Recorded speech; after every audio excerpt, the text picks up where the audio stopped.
Good afternoon, everyone. Hope everyone's having a good Wellness Wednesday.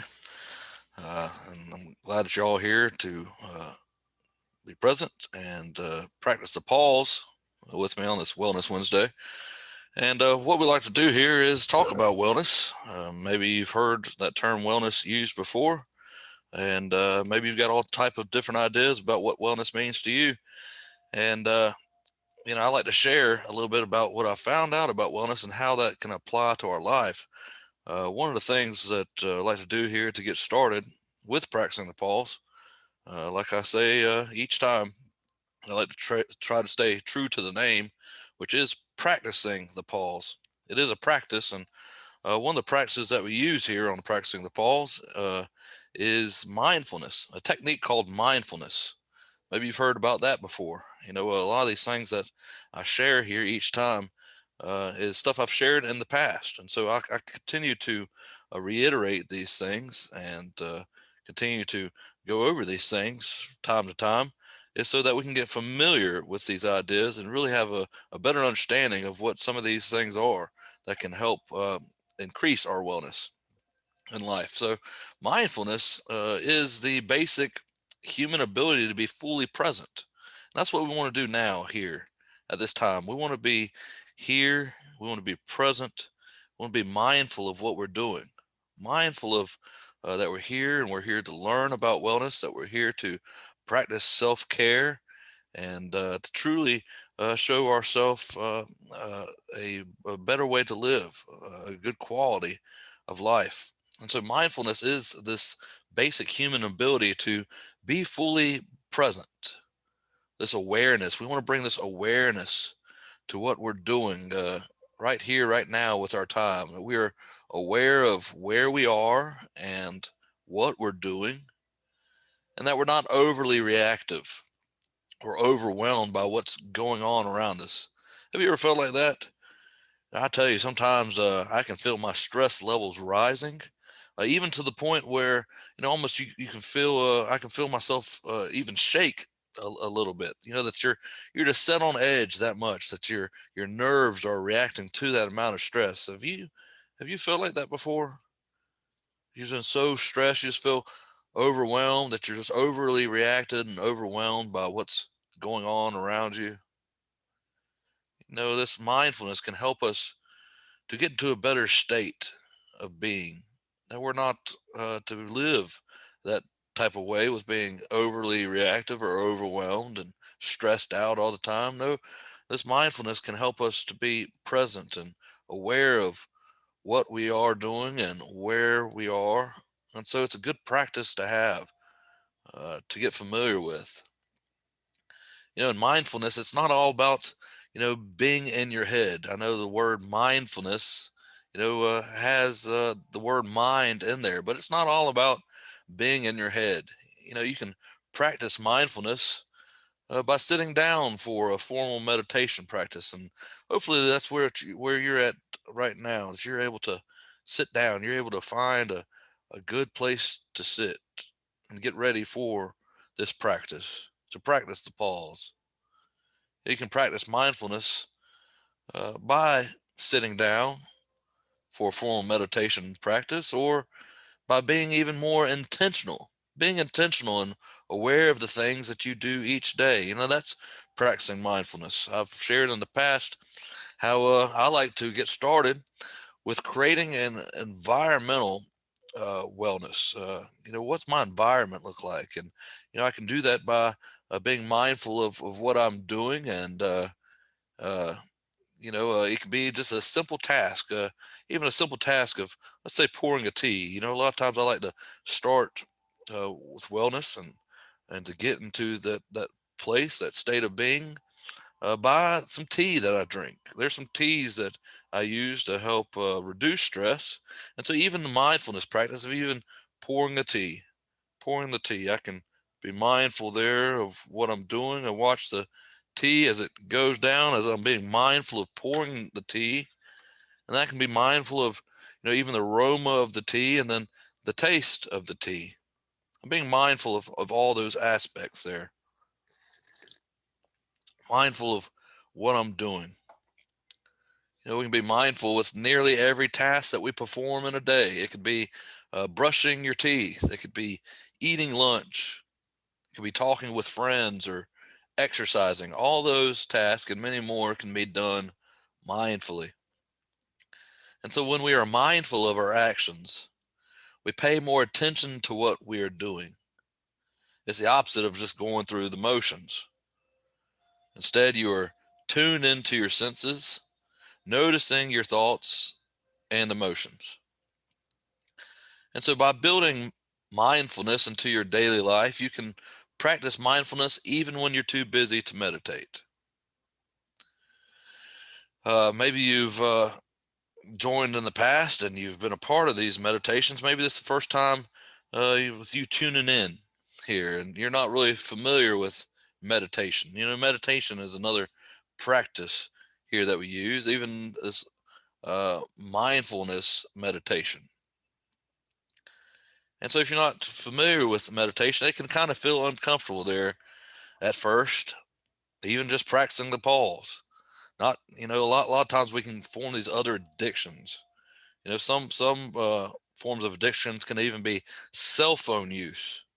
Do you feel like you're always having to glance at your phone, that you're constantly tied and connected to your phone, that it's even hard for you to just pause for a amount of time without constantly looking and searching on your phone or texting or whatever the case may be? That's a form of addiction.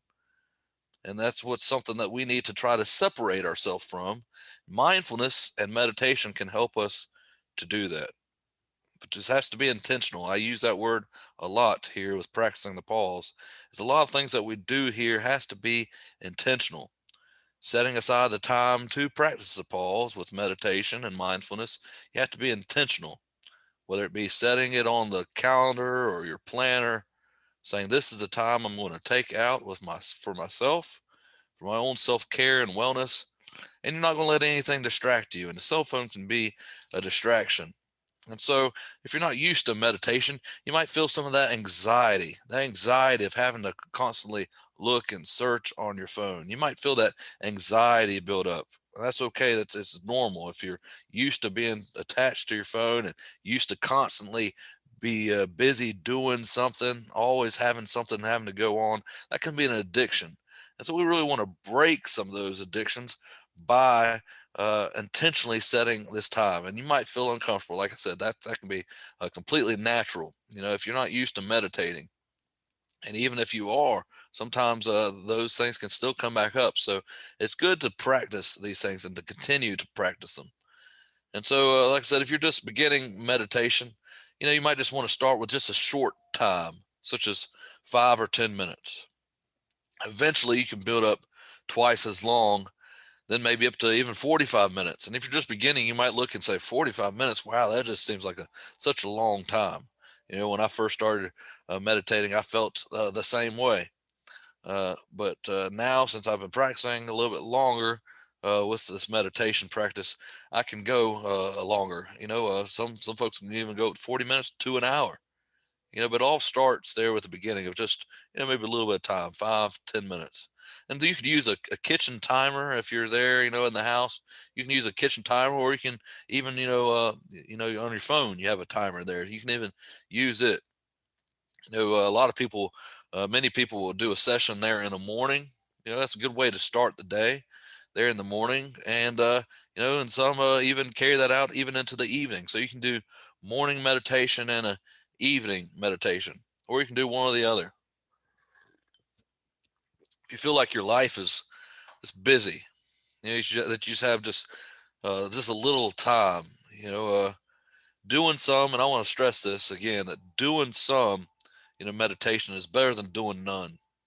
So if you can find that time, you have to be intentional setting that time for yourself. If you can be intentionally setting that time for yourself to practice the pause, to practice your self-care, uh, I believe you'll be highly rewarded for it. A little bit, doing some is better than none. When you get a little space and time, you can do a bit more.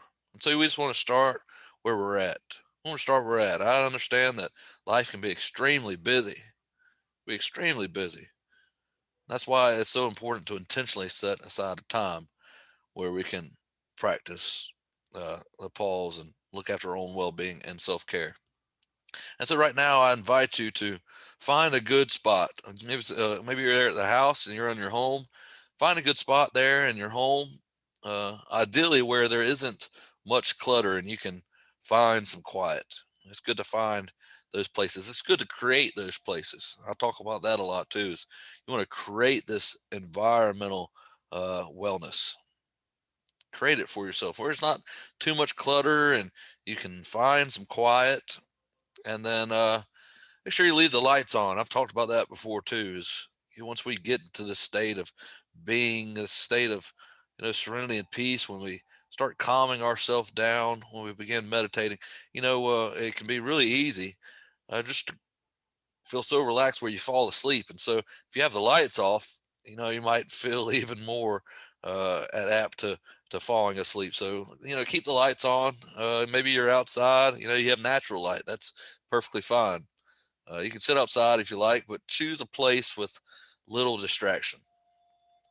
And it's also good to practice our posture. Notice how you're sitting. Are you sitting up straight in your chair?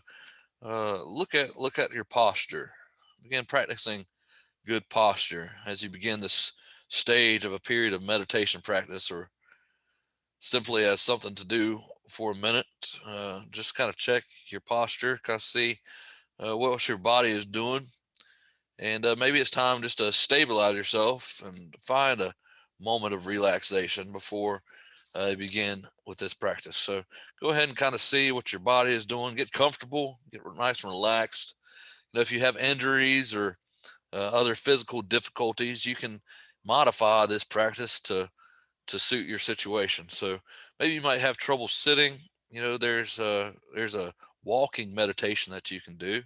Maybe you even have problems at the beginning where you feel like you're going to be falling asleep. That's when I first got into meditation. That's one of the things that I did often. It's felt like I felt myself just getting so relaxed that I would doze off, and I'd kind of get startled there for a second because I didn't want anybody to notice that I was sleeping. Maybe I might make a sound, or I didn't want to disturb anybody else. And so I even asked the teacher who was teaching the meditation. I said, "Is it common to fall asleep?" And the teacher assured me that it is common, and one of the things that you can do is to stand up and do a walking meditation or a standing meditation.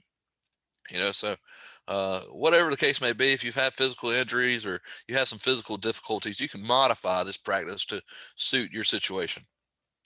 And so what we want to do for mindful meditation, we want to be seated, if you can, like I said, if you're not going to feel like you're going to fall asleep, just have a seat, whatever you're sitting on. Might be a chair, or might be a meditation cushion, or it could be, if you're outside, maybe you're sitting on a park bench. But find a spot that gives you stable, solid seating, not perching or not hanging back.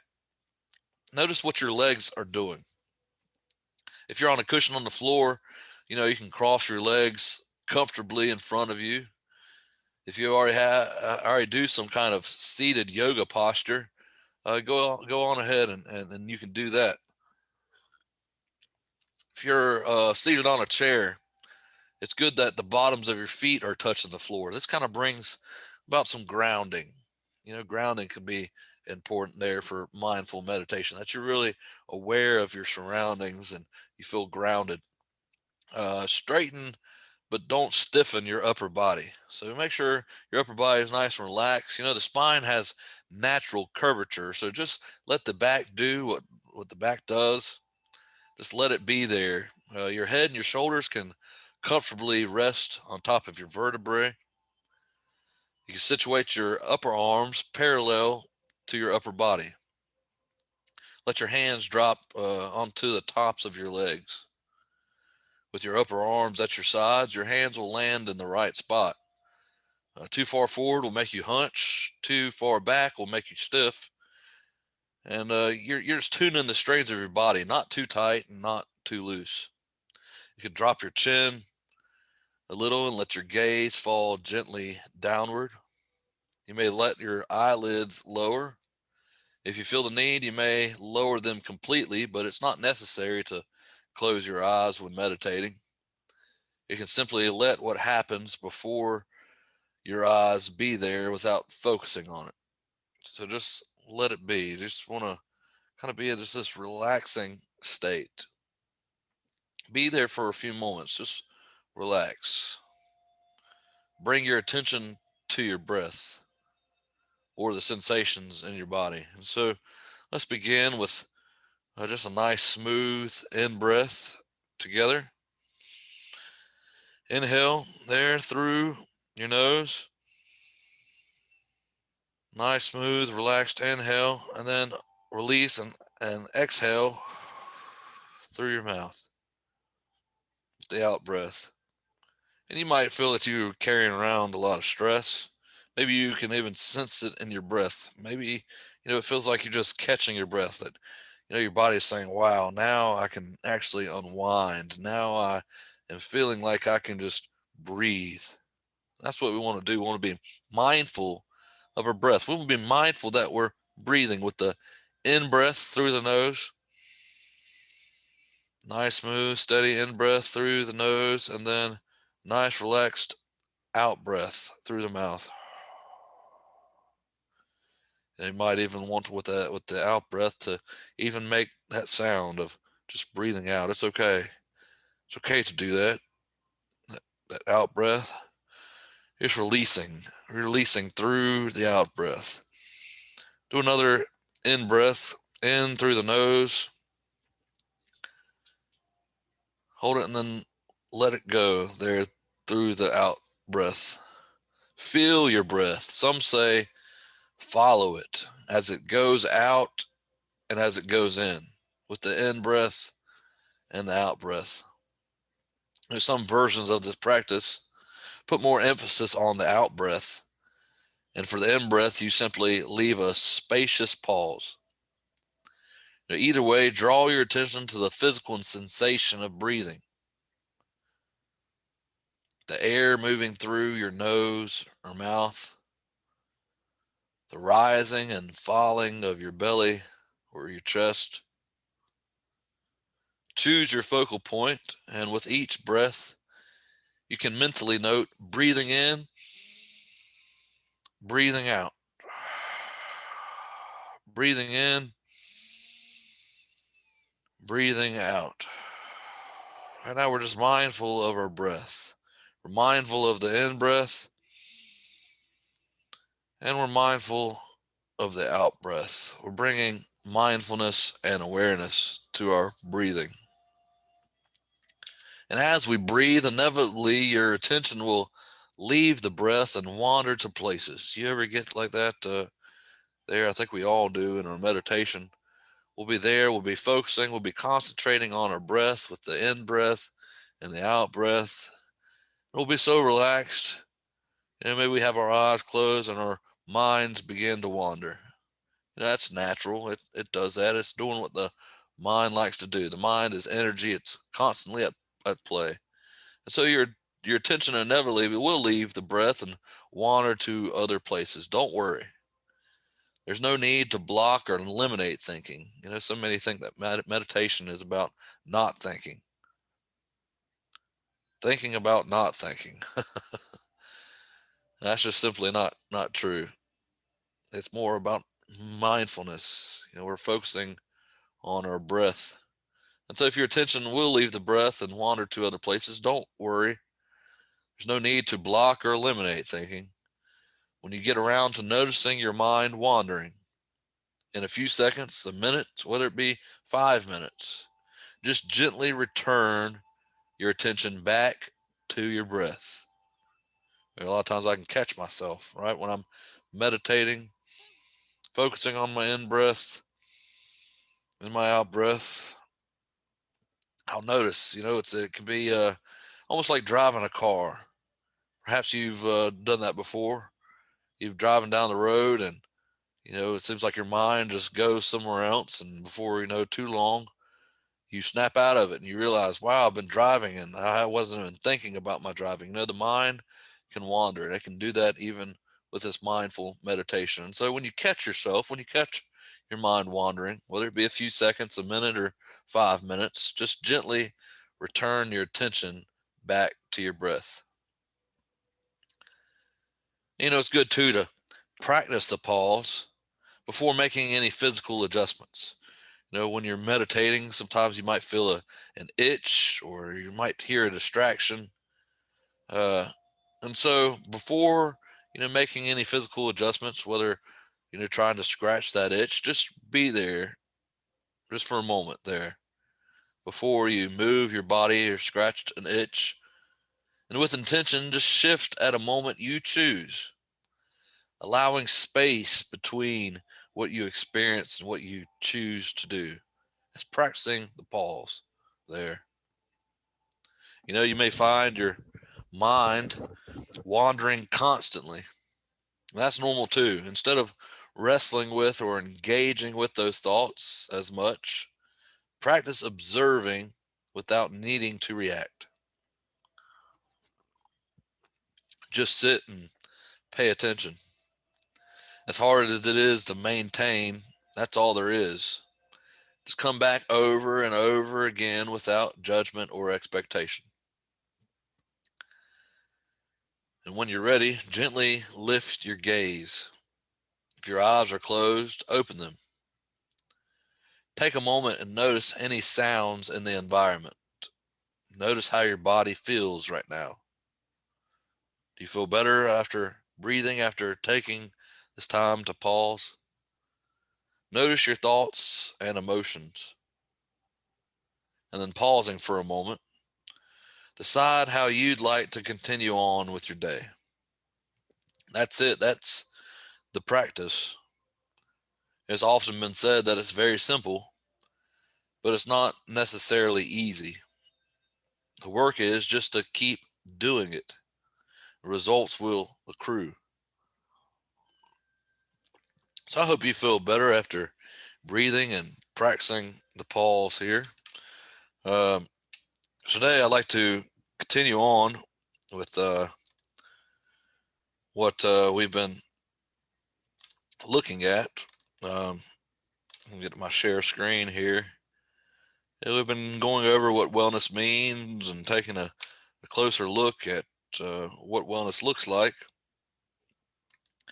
And one of the ways that we do that is through, discussing it, what a definition of wellness is, what we're trying to do here with wellness, and wellness, there's a wellness initiative that the Substance Abuse and Mental Health Services envisions. And that's a future in which people with mental or substance use problems pursue health, happiness, recovery, and a full and satisfying life in the community.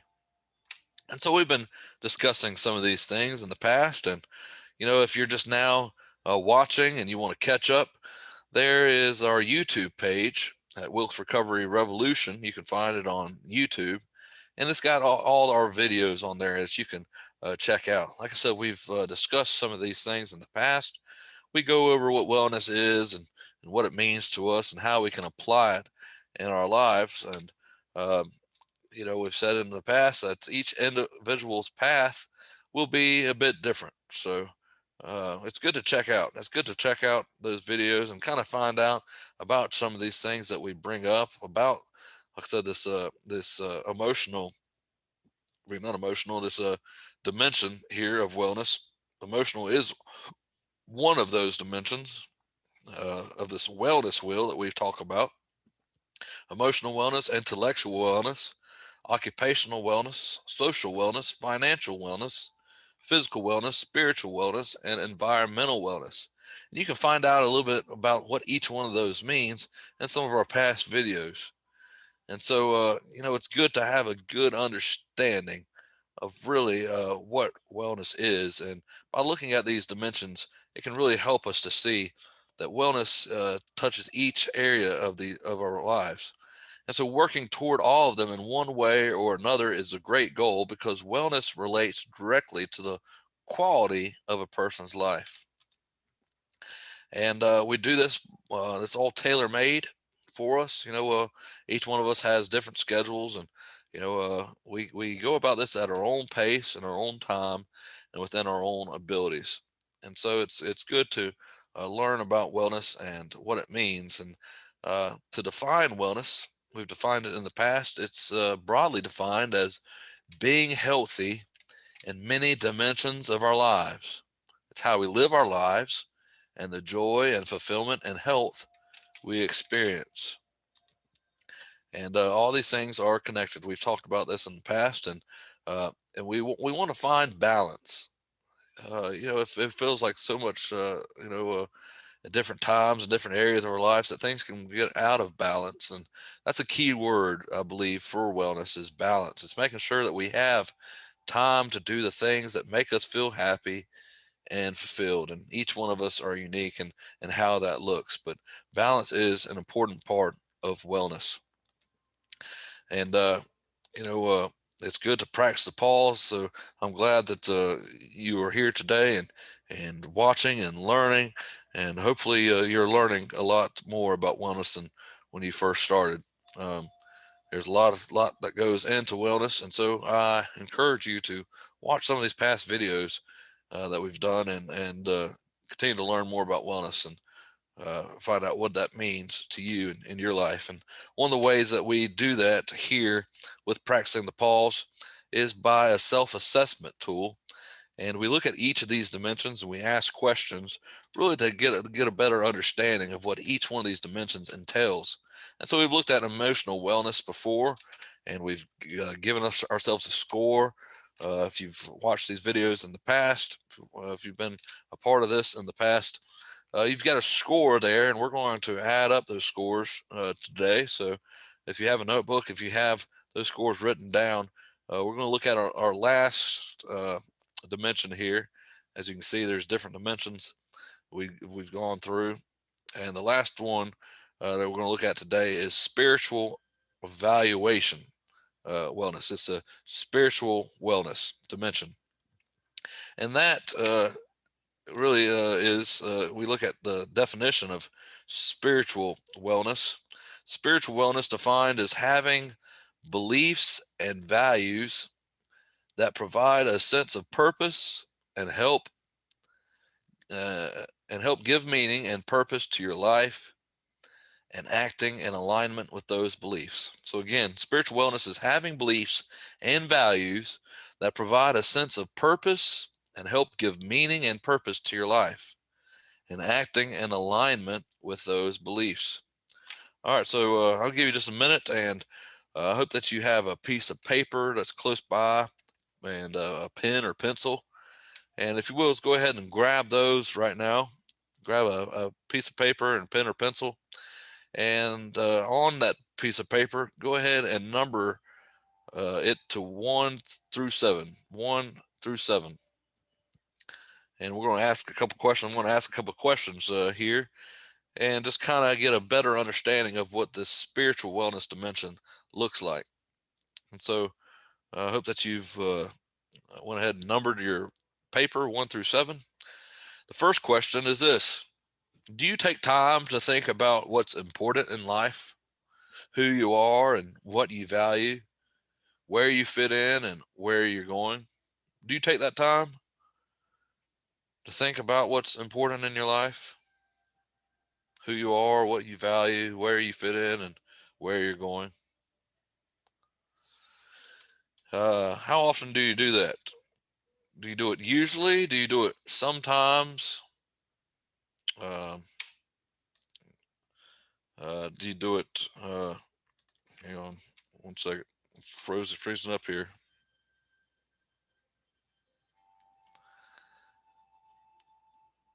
Freezing up. Not sure why. Technical difficulties.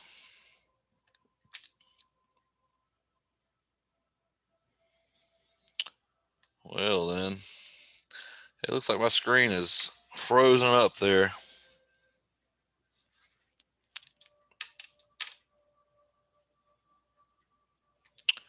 Well, then.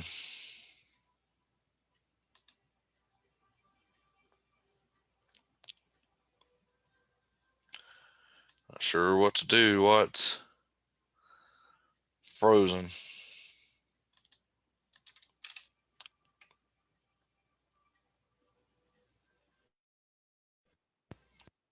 Oop, oop, there we go. Now I'm back to it. All right, sorry about that.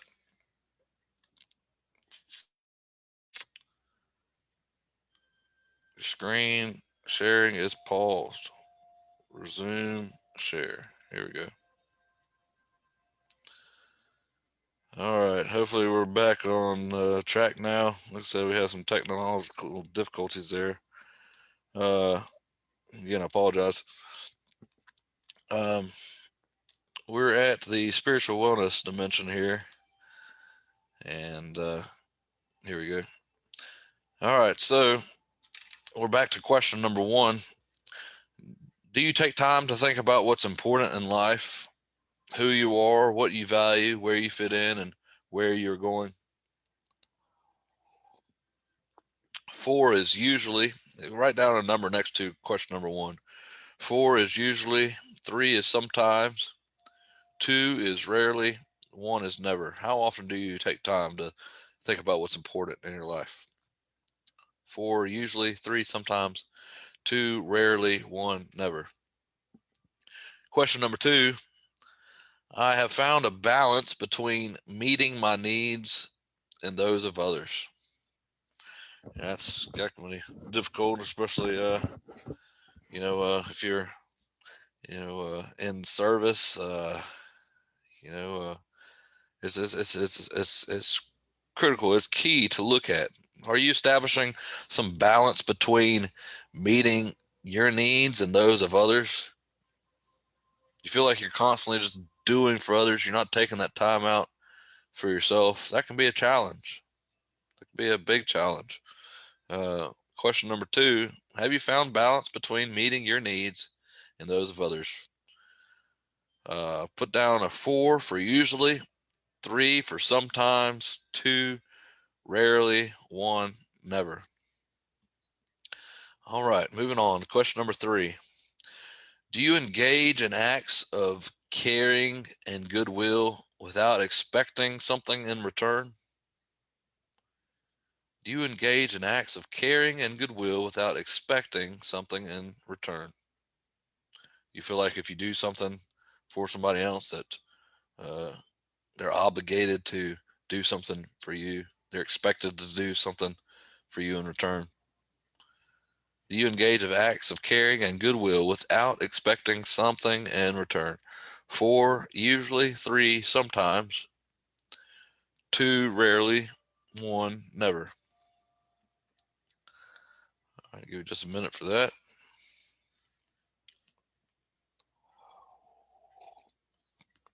All right, question number 4. I empathize with those who are suffering and try to help them through difficult times.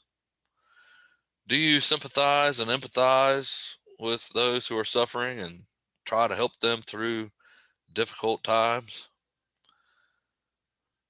4 for usually, 3 for sometimes, 2 for rarely, 1 for never. How well are you doing with sympathizing and empathizing with those who are suffering and trying to help them through difficult times? 4 for usually, 3 for sometimes, 2 rarely, 1 never.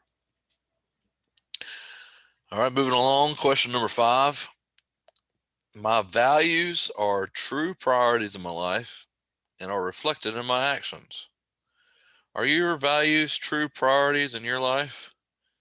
And are they reflected in your actions? If so, put a 4 for usually, 3 for sometimes, 2 for rarely, 1 for never. Again, we're looking at our spiritual wellness, this dimension of our life, the spiritual wellness. What are your values? Are they true priorities in your life? Are they reflected in your actions? 4 for usually, 3 for sometimes, 2 for rarely, 1 for never. All right, question number 6. Do you feel connected to something larger than yourself, whether it be a supreme being or nature or connected to all living things or humanity or community? Do you feel connected to something larger than yourself? Put down a 4 for usually, 3 for sometimes, 2 for rarely, 1 for never. Do you feel connected with something larger than yourself? All right, question number 7. Last question. Do you feel like your life has purpose and meaning? Do you feel like your life has purpose and meaning? Put down a 4 for usually, 3 for sometimes, 2 for rarely, and 1 for never.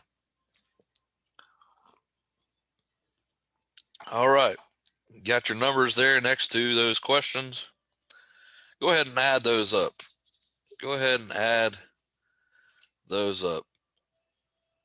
And then if you've been participating in all these other classes that we've done in the past, you can go ahead and tally up all of your numbers to get a score to kind of see how you're doing in these dimensions that we've looked at. So go ahead and calculate your score. An ideal score would be 28. And so, let's say you've got a score through 20 through 28. That's outstanding. Your answers demonstrate that you're already taking positive steps in this dimension of wellness, and you're improving your own well-being and also setting a good example for those around you. Although you achieved a high overall score in this domain, you might want to check for low scores on individual items to see if there are specific areas you might want to address. You might also choose to focus on another area where your scores weren't so high. So if you've got a score of 20 to 28, that's really good. If you scored 15 through 19, your behaviors in this area are good, but there is room for improvement. There's room for improvement. Take a look at the items on which you scored lower. What changes might you make uh, to improve your score? Even a small change in behavior can help you achieve better health and well-being. And if you got a score of 14 or below, your scores indicate that there's some potential health and well-being risks. Review those areas where you scored lower and review resources that can be provided in these lessons that we teach each week on how you can develop and set achievable goals. And so I hope that by looking at those evaluations that you've got a better understanding of what some of these dimensions entail. And that's really, the purpose of those evaluations. And we'll go and look at these from time to time, just kind of see how we're doing, with each one of these dimensions.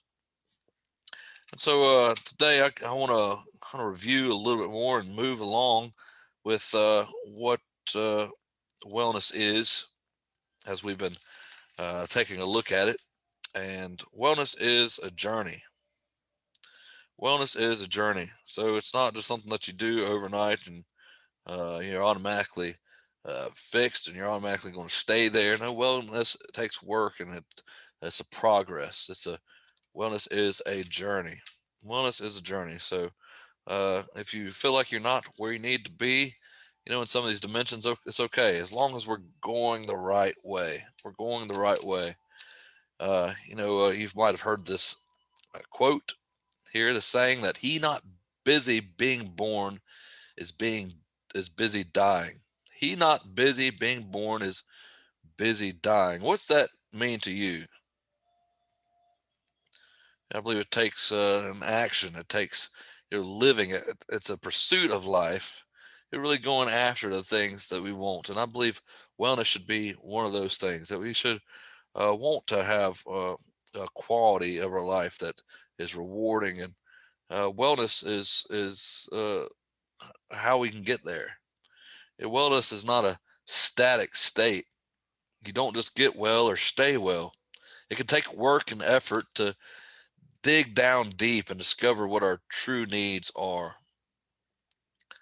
And we have learned that there is a cause and effect. That what I do or don't do, which is cause and effect, can can change these dimensions in my life. Wellness is not simply the absence of disease. Uh, it includes even our emotional states, whether it be boredom or depression or anxiety. These emotional states often set the stage of physical disease through the lowering of the body's resistance. These same feelings can also lead to abuses like smoking, excessive alcohol or drug use, or overeating. But these symptoms and behaviors represent only the tip of the iceberg. They are the surface indicators of underlying human needs. Things such as recognition from others. You know that as human beings, we have these needs. One could be recognition from others. Another one might be a stimulating environment. Another need could be caring and affection from friends, a sense of purpose and self acceptance. Those are underlying human needs that we have. And so diseases and symptoms are not really the problem. They are actually the body, mind, spirit attempt to solve a problem. They're a message from the subconscious to the conscious. Most of contemporary medical practice is involved with chipping away at surface needs. Its orientation is toward treating and eliminating the evidence of disease. And this is important, but it's not enough. It needs to go further. It's essential to look below the surface signs and address the real needs. Here we see a definition of wellness that wellness extends the definition of health to encompass a process of integration characterized by awareness, education, and growth. And that's really what I try to do here with practicing the pause when talking about wellness is I say EAT is the acronym I use. EAT. EAT is education, awareness, and tools. And so I like to educate, but I also like to be practical in how we apply wellness to our lives. I want this to be really practical about what we learn here and then be able to implement it and apply it in our lives. And so wellness really goes further. It extends the definition of health to encompass a process of integration characterized by awareness, education, and growth. Wellness is a journey. Health is not the mere absence of illness, but a continual striving to live a life that is full, meaningful, zestful, and exuberant. It's really about the quality of life. We see this on the wellness spectrum as a high level wellness.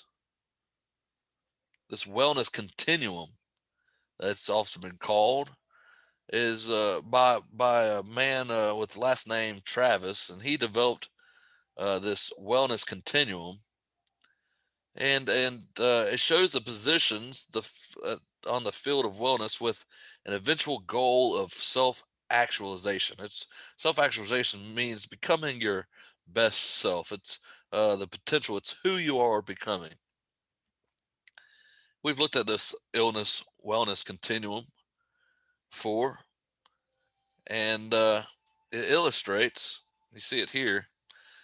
This illness wellness continuum, it illustrates the relationship between the allopathic, which means a system of medical practice that aims to combat disease by use of remedies. It's treatment.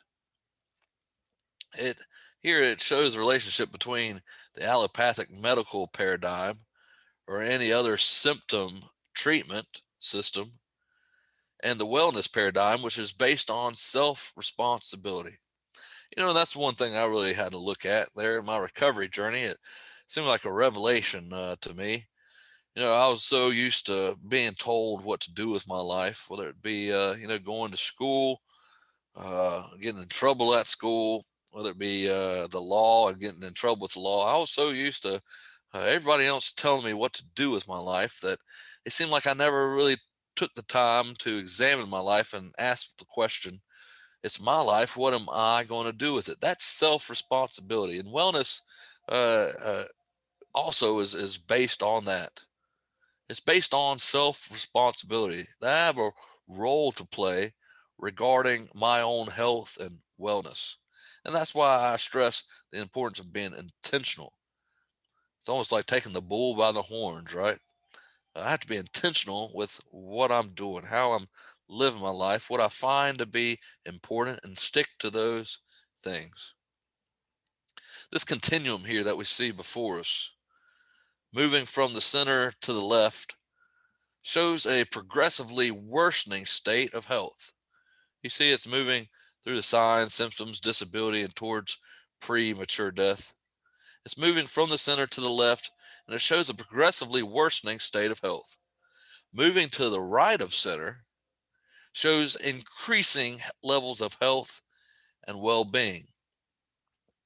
Traditional medicine is oriented towards curing evidence of disease, but it usually stops at the midpoint. Well medicine begins at any point on the scale with the goal of helping a person move as far to the right as he is willing to go. And so wellness begins when an individual sees himself or herself as a growing, changing person. High level wellness means giving care to the physical self, using the mind constructively, channeling stress energies positively, expressing emotions effectively, and becoming creatively involved with others and staying in touch with the environment. So, really, you see in wellness, you see self care, things we talk about here. We talk about mindfulness, we talk about stress management, we talk about emotional expression, we talk about community connection, and we also talk about environmental awareness. And so, this is the goal of wellness. The eventual goal of wellness is this: it's the actualization of one's true psychophysical, spiritual potential. Wellness is Maslow's. You might have heard of Abraham Maslow. We've talked about Abraham Maslow in the past. Wellness is Maslow's notion of self actualization, carried to its natural extension as growth towards the full integration of body, mind, spirit, and environment. This end point is not really an end, it's not perfection, it's a continual cycle towards higher level of wellness. And so I hope that we've covered a little more ground today, and I hope that we're continuing to understand really what wellness is, what it entails, the fullness of wellness, and where we're at there on the spectrum and in these different dimensions. So hope that you've gotten some better understanding of wellness today. And I hope that you continue to have a good Wellness Wednesday. And hope that you'll tune in again next time as we continue to move forward about what wellness is and how to apply it to our lives. So, again, have a good rest of your afternoon and look forward to seeing you next time. Bye.